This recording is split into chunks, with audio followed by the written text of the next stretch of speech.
Suddenly, Haider's seemingly boundless ambition and excitement about the future gave way to an overwhelming sense of hopelessness.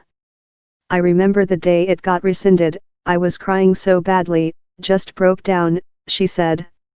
I felt like I had to throw all those dreams out in the trash can. From the start, the conditions of the announcement were confusing. Though the program, which covers around 750,000 residents who were brought to the U.S. as children, was officially terminated on September 5, 2017, President Trump gave Congress until March 5 of this year to renew it. In the meantime, he assured DACA recipients, existing permits will not begin to expire for another 6 months, and will remain active for up to 24 months. Haider, whose DACA permit was not set to expire until this fall, is a part of that second group. She spoke to News Pulse News at a DACA renewal assistance event hosted by Citizenship Now. This week, just a couple of days after discovering that she had another chance to extend her protections. You can feel completely relieved because the problem's not solved, Haider said. I just feel like it's an emotional roller coaster of ups and downs. She compared her situation to a patient on a respirator. The plug could be pulled at any moment. Though she was referring to the current political battle over DACA, which led to last week's brief government shutdown, Haider has been on emotional roller coaster for most of her life, describing a constant ebb and flow of anxiety over her immigration status. I feel like most of the DACA recipients grew up not knowing that they were undocumented, Haider said. She was no different. From a young age, Haider was serious about schoolwork. Her parents stressed that the chance for a good education was their main reason for emigrating from Bangladesh. With dreams of attending an Ivy League college and eventually law school already playing out in her young mind, Haider studied rigorously throughout middle school. I worked so hard for my grades, she recalled. So hard that I wouldn't eat sometimes. Her goal was to get into a good high school that she hoped would serve as the launching pad to her college career. But when she was accepted to Townsend Harris, a highly ranked public magnet school in Queens, whose long list of distinguished alumni include Nobel Prize winners, her parents refused to let her go. Though they also lived in Queens, the school was located on the opposite end of the borough, 10 miles from the family's neighborhood in Ozone Park, and her parents didn't want her traveling that far and risking an encounter with police. That's how they lived their lives, never really went anywhere, said Haider. I guess, we always lived in a fearful environment, always afraid of getting caught by the police, or if we did anything wrong we would get deported. That's the mentality I've always grown up with, she said. But then, in June of 2012, as Haider was completing her junior year of high school, that dark cloud began to lift.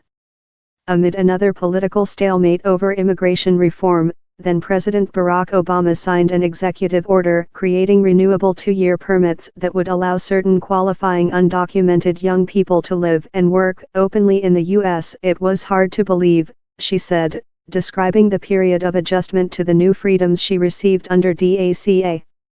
I guess I've been so psychologically traumatized to feel isolated because of my immigration status, that the fact that I could get a job, like a legal job with Social Security, and get taxes it didn't hit me at first. It's really small, but it's just really significant, she said. Just seeing that was just like, wow, that's my number. That's something I can use that everyone around me has. I have the same opportunity. For the first time in her life, this New York City teen with a Queens accent finally started to feel like a normal American. Over the past 5 years, she'd eventually become so accustomed to the freedoms DACA provided that they almost started to feel permanent. So when she heard the news that the program that had provided her so much joy and comfort was about to be rescinded, it was as though she'd been transported back to 8th grade, when she first realized she was undocumented. The ship has left the dock. The train has left the station, said Wernick, director of Citizenship Now. People that think, like Donald Trump, that somehow you can pull back and make America the way it was when it was a mainly white country and immigration didn't have the impact that it had, I don't think they're going to be able to do that. Once you have people as part of our society, they're going to have a great impact. For Haider, the prospect of being forced to return to the country she left at age 6 is something she'd rather not even think about. I don't even know how to describe the feeling because it's just so terrible, she said. I feel like I'm completely lost. If I go back there, I can't even speak the language properly.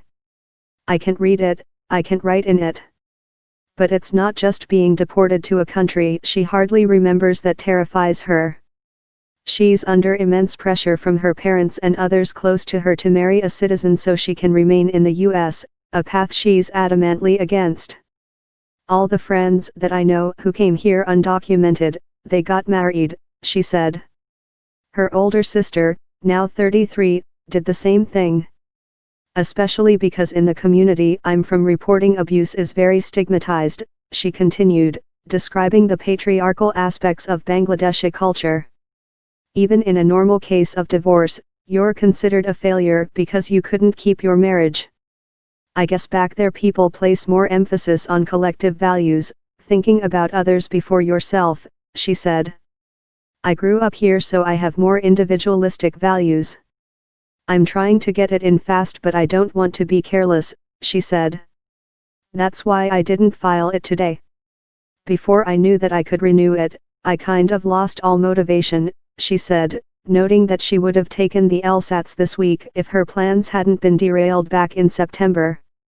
Now, she said, those options are not off the table. I can do it, but it's just gonna be delayed. Haider predicted more tears if her DACA is renewed because I'm just going to be so relieved. And if I do get it, she added. There's nothing that's gonna stop me from going to grad school. Nothing.